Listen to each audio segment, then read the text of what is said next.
Selamat sore teman-teman. Perkenalkan, nama saya Anita. Apa kabar kalian hari ini? Mudah-mudahan kalian sehat semua ya, diberkahi hidupnya, dan senantiasa sehat selalu. Teman-teman, saya mau cerita nih. Kan di dalam 2 tahun ini, saya sakit terus. Rumah saya menjadi rumah sakit. Jadi kalau teman-teman teman-teman saya tanya, kamu di mana? Di rumah sakit. Saya tinggal share lokasi aja biar mereka lihat saya di mana gitu. Jadi di dalam 2 tahun ini saya stroke, gak bisa jalan. Dan padahal sebelum stroke kaki saya fraktur, patah paha kanan saya. Sudah 10 tahun saya pakai tongkat. Jadi kemana-mana saya pakai tongkat. Kerja saya harus dianterin gitu loh teman-teman. Jadinya itu membuat saya, dari kecelakaan itu membuat saya tidak bisa olahraga lagi. Padahal saya sehat sekali, kemana aja, mau ngerjakan apa aja. Pagi-pagi sudah belanja, sudah masak buat anak-anak, bekal anak-anak. Terusnya saya pergi kantor, pulang kantor saya bersihin rumah lagi. Saya ngurusin anak saya, kasih mereka makan lagi, begitu seterusnya. Pagi-pagi saya sudah belanja. Nah, akibat dari kecelakaan itu saya nggak bisa olahraga lagi. Paling kalau ke kantor dijemput sama supir, sampai kantor duduk, nggak bisa ke mana-mana, paling di depan komputer sambil main handphone, sambil jawab telepon karena saya marketing. Jadi gitu kerjaan saya setiap hari begitu. Nah, efek dari 10 tahun saya tidak bisa melakukan olahraga atau gimana karena kaki saya itu patah gitu. Dan saya sudah dioperasi sampai 3 kali, 2 kali ganti pen, terus sampai dicangkok tulang gitu loh. Nah tapi tetap aja penyakit saya itu, kaki saya itu nggak sembuh-sembuh. Padahal sesudah itu saya sampai udah dioperasi, ada dukun patah, saya ke dukun patah lagi, saya ke sinse lagi, saking saya semua berusaha ingin jalan tapi tetap aja nggak bisa jalan gitu. Akhirnya penyakit saya makin numpuk. Nah dalam 2 tahun ini saya, jantung saya karena 2 tahun yang lalu saya pernah di kateter ya, tapi karena penyumbatan 35% jadi nggak jadi dioperasi, nggak jadi di ring gitu. Nah akhirnya nah dalam 2 tahun ini saya benar-benar orang kalau tanya saya banyakkan di rumah sakit, yaitu penyakit jantung, yaitu penyakit gula, hipertensi. Kalau tensi saya udah tinggi bisa sampai 200, 110, 120 gitu. Nah kalau itu saya udah tahu deh, kalau tensi tinggi saya udah nggak bisa apa-apa. Nah tiba-tiba kadang keluarga saya sering dapatin saya pingsan di dekat kamar mandi, di tempat di lantai, di mana aja dah, nggak ada milih-milih tempat, pokoknya udah pingsan aja gitu. Jadi mereka bawa saya ke rumah sakit. Saya juga kalium saya rendah, kalium saya 2,3 2,8 gitu, padahal kan katanya paling minim kan 3,5. Kalium rendah itu. Di otak saya ada penyumbatan di otak kanan. Pokoknya macam-macam deh. Terus ada dokter bilang ada virus dalam darah. Semua deh punya penyakitnya. Tapi saya tetap berharap, tetap percaya Tuhan akan sembuhkan saya. Tuhan tidak pernah ingkar sama janjinya. Dia akan sembuhkan saya, itu yang menjadi kekuatan saya. Walaupun saya tidak mampu apa-apa, saya harus pakai oksigen, saya harus pakai alat ini di jantung saya, di tangan saya, semua alat-alat, tapi saya tetap percaya Tuhan akan sembuhkan saya gitu loh. Jadi teman-teman, di dalam kesendirian saya di rumah sakit, di dalam perawatan saya, bahkan kalau saya di rumah pun saya sendiri karena anak-anak saya sama suami saya kerja, gak mungkin nungguin saya kan. Jadi saya hanya di kamar, yang penting ada makanan, ada minuman di meja. terus ada remote AC, ada charger, ada wifi. Itu yang saya kerjain. Jadi sehari berapa lama, hampir 2 tahun tuh saya tidur. Saya tidak punya aktivitas apa-apa, teman-teman. Jadi saya bener-bener apa ya, bener-bener sakit, nggak bisa apa-apa. Jadi, nah di dalam kesendirian saya akhirnya berpikir apa yang saya kerjain. Tiba-tiba saya teringat, saya mau berbagi cerita juga dengan teman-teman. Jadi saya itu 15 tahun yang lalu ada perubahan dalam hidup saya. Saya nggak tahu kenapa tiba-tiba bisa lebih lah 15 tahun lalu. Ya sekitar 15 tahun yang lalu apa 17 tahun yang lalu gitu. Pertama-tama pernah saya lihat saya beli tanah sama seorang ibu. Terus beli tanah sama seorang ibu. Terus saya belinya kredit tanah itu. Waktu itu saya mau bikin tanahnya, udah kreditnya selesai. Saya mau bikin suratnya, aktenya gitu. Terus saya bilang, saya ketemu sama dia. Ibu, aktenya saya mana? Oh iya nih, ntar ya. Saya operasi dulu. Operasi apa bu? Saya bilang gitu. Operasi itu otak, kepala. Terus saya bingung. Iya mati deh. Operasi otak, operasi kepala. Saya jadi apa ya? Skeptis gitu dengarnya ya. Akan ada apa nih gitu. Nah pas besoknya tetangga saya bilang, Kanit nggak mau lihat, baru mau lihat begitu, nggak mau lihat si ibu, baru bilang ibu. Terus saya langsung bilang gini, ibu mah meninggal ya. Terus dia bilang, kok Kanita tahu? Terus saya diem, dikasih tahu ya. Saya bilang saya nggak mau, dia punya dugaan macam-macam. Saya bilang iya gitu. Terus saya pikir, kok saya tahu dia meninggal ya gitu. Sudah, pokoknya udah itu peristiwa pertama. Terus pernah lagi suatu kali habis Senin pagi saya bangun tidur, ketika saya habis berdoa, tiba-tiba ada kayak slide gitu, apa kayak film gitu diputar di depan saya. Saya pikir, saya lihat teman saya, dia gendong mamanya pakai kain kafan, dia nangis, mama gitu, dia rangkul mamanya. Saya bilang, kok gitu? Saya bilang, terus akhirnya saya bangun. Bukan saya bangun, terus saya tersentak gitu. Apaan sih itu barusan? Orang gue udah bangun, tapi kok mimpi ya? Diemin aja deh, nggak apa-apa, mimpi apa gimana? Apa saya lagi tidur? Apa saya lagi berdoa? Apa saya tertidur? Apa gimana? Saya bangun. Terus saya mandi, sampai ke kantor. Saya tanya, Nuri, mama kamu sehat? Dia bilang, sehat mak. Ya, dia kalau di kantor itu saya dipanggil emak. Karena kita udah tua barang kali di situ, kerja sampai 20 tahun, dan ya otomatis paling nggak perempuan ya nomor 2 paling tua lah di situ ya. Mak, kata dia gitu. Oh, sehat kok katanya. Dalam hati saya, oh sehat. Ya udah. Tapi saya masih berpikir, kok itu slide ada, mimpi kali ya. Udahlah, mimpi lah gitu ya. Nah, saya ke kamar mandi, saya di kamar mandi, tiba-tiba slide itu datang lagi. Kayak ada yang saya lihat gitu loh. Di luar pikiran dan di luar nalar sana ada slide gitu ya, slide film gitu.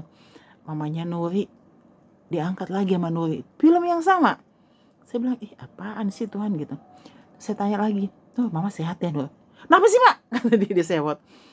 Mama sehat ya? Sehat, kata dia. Udah, saya nggak mau nanya lagi. Besoknya pagi-pagi, Selasanya dia tanya, dia nyampe ke kantor, saya langsung tanya, karena itu berulang-ulang. Saya tanya lagi, mama sehat? Terus dia bilang, sehat mak, orang tadi malam mama saya tidur sama mama saya ngobrol-ngobrol katanya sampai malam. Oh iya udah, puji Tuhan gitu ya, nggak apa-apa, berarti itu cuma mimpi saya. Terus otak saya nih, terus saya tengking-tengking, saya keluar kamu, pikiran jahat gitu ya. Nah sudah itu akhirnya siang-siangnya Nuri dapat telepon dari kakak iparnya, katanya mama jatuh. Wah, mak saya pulang mak, mama saya jatuh, kata dia. Akhirnya saya berpikir, ya ampun, apaan tuh gitu ya.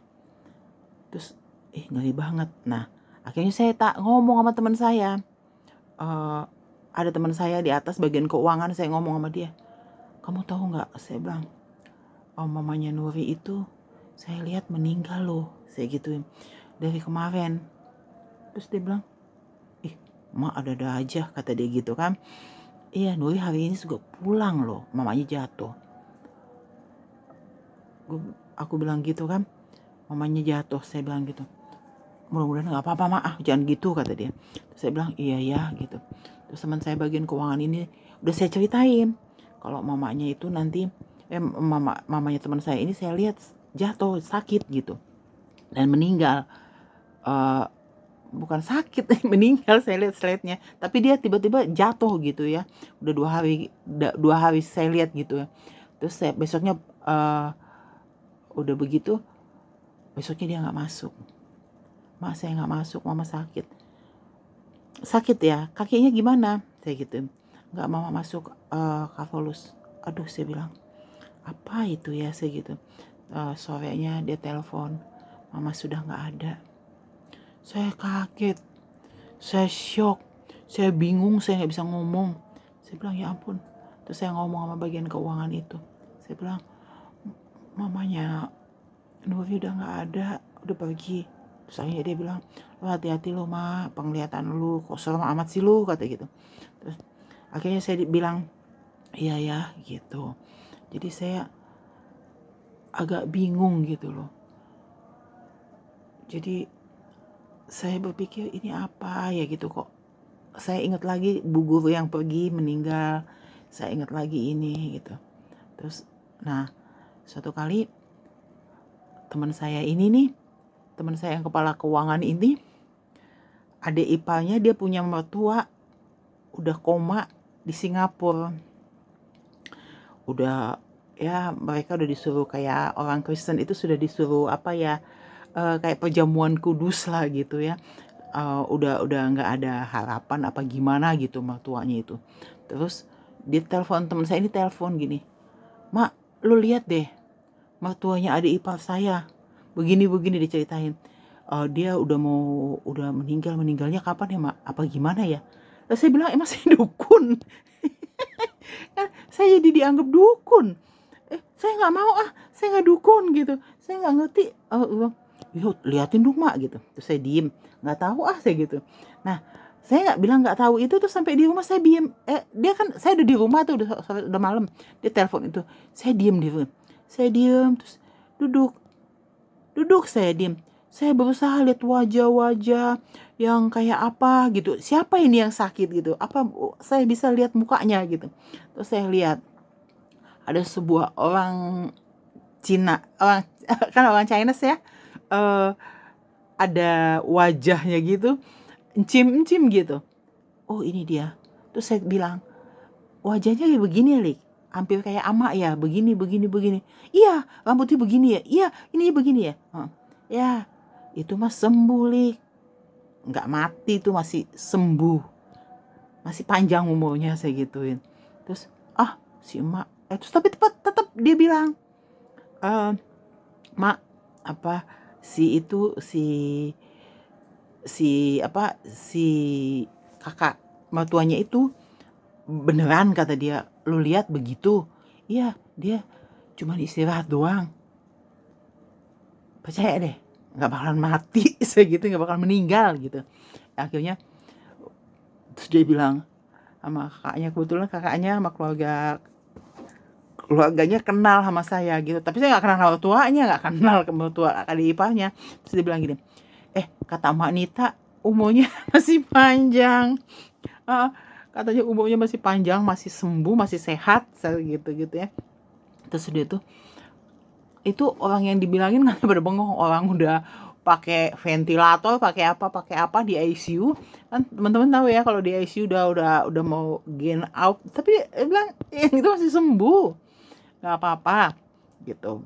Ya udah akhirnya teman-teman saya bilang, oh bakalan sembuh ya, teman saya itu bilang sembuh ya. Ya udah, saya selesai lah itu ya. Terus akhirnya tau-taunya di beberapa minggu kemudian betul sembuh. dan bisa kembali lagi sehat gitu loh. Jadi saya bingung pas itu. Akhirnya teman saya bilang, udah jadi dukun mak, kita buka praktek dukun mak, biar kita kaya. Gila, saya bilang, enggak, saya nggak mau jadi dukun, dosa. Saya bilang nggak mau. Nah akhirnya saya bilang sama om saya bilang kok saya bisa ngeliat yang begini ya katanya, terus bisa ngelihat hal-hal yang nggak bener, terus saya bisa tahu eh ada wajah-wajah yang tidak bisa dilihat orang juga gitu loh. Maksudnya kalau saya jalan di satu tempat, kok ngeri banget tempat ini, terus saya bisa ngerasain ada aura-aura yang nggak bagus gitu. Saya bilang, Tuhan ini apa ya gitu. Terus om saya bilang, itu nggak bagus, itu harus kamu lepaskan. Nah itu udah didoain, dilepasin, tapi tetap aja masih ada gitu. Saya bingung gitu. Terus saya bisa tahu ya kayak gitulah. Terus yang masih banyak lah, sampai bos saya yang mau pergi, saya bilang itu enggak, tapi bakalan yang sehat. Saya bilang itu justru yang mau meninggal. Saya bilang, kata teman saya, kamu itu gitu ya, tapi kenyataan bukan. Jadi bukannya bohong gitu loh. Jadi bukannya saya ngomong sendiri, tapi sebelumnya itu juga banyak yang saksiin saya bicara gitu loh. Jadi itu ya teman-teman, saya masih banyak cerita, tapi saya ceritain ini dulu ya. Uh, uh, saya akan berbagi cerita sama teman-teman, kenapa hal itu terjadi dan apa pendapat teman-teman. Saya nggak mau loh dapat seperti ini, saya juga merasa berdosa. Apa bisa jadi berkat orang seperti ini gitu. Dan akhirnya saya dapat satu jawaban dari tante saya gitu loh. Tapi saya pikir-pikir itu udah didoain, sudah dilepaskan, tapi masih ada, masih sering saya lihat, bahkan orang yang aneh-aneh gitu saya lihat. Tapi orang teman saya nggak bisa. Dan lucunya saya bisa ngerti hati orang. Saya bisa kalau ngeliat dia manis sama saya, tapi saya tahu dia tuh bohong gitu loh. Saya pikir ya Tuhan ini apa gitu, ini karunia yang kayak apa. Kalau kata orang itu dosa, tapi saya kan nggak mau, itu datang sendiri gitu loh teman-teman. Oke, besok-besok saya itu lagi ya, saya saya cerita lagi. Saya mau minum obat dulu, saya mau istirahat. Teman-teman, maaf lightingnya nggak bagus. Ini hanya pakai HP. Saya bukan YouTuber. Oke, sehat-sehat ya teman-teman. Ini video saya pertama, nanti akan saya bikin lagi yang lain. Banyak hal yang kita bisa berbagi cerita, dan tentang masakan, tentang hidup, tentang penyakit. Karena penyakit saya sudah banyak banget. Share sama teman-teman, saling menguatkan, saling saling menghibur dan saling mengingatkan ya. Buat teman-teman semua, sehat ya.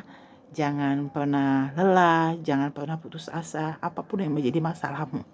Saya punya banyak masalah, baik itu masalah keuangan, baik itu masalah penyakit, baik itu masalah yang benar-benar saya nggak mampu. Terkadang saya bingung, tapi sampai saya pernah mau mengakhiri hidup saya. Tapi saya percaya Tuhan baik. Oke teman-teman, buat teman-teman juga semua, Tuhan baik buat saudara. Saudara pasti bisa. Karena saudara ada dalam hidup ini, saudara akan menjadi berkat dan akan menjadi penguat buat teman-teman saudara, buat keluarga, buat lingkungan Anda. Oke, saudara-saudara, terima kasih. Sehat selalu. Jangan lupa subscribe ya, di like, di komen. Tuhan berkati.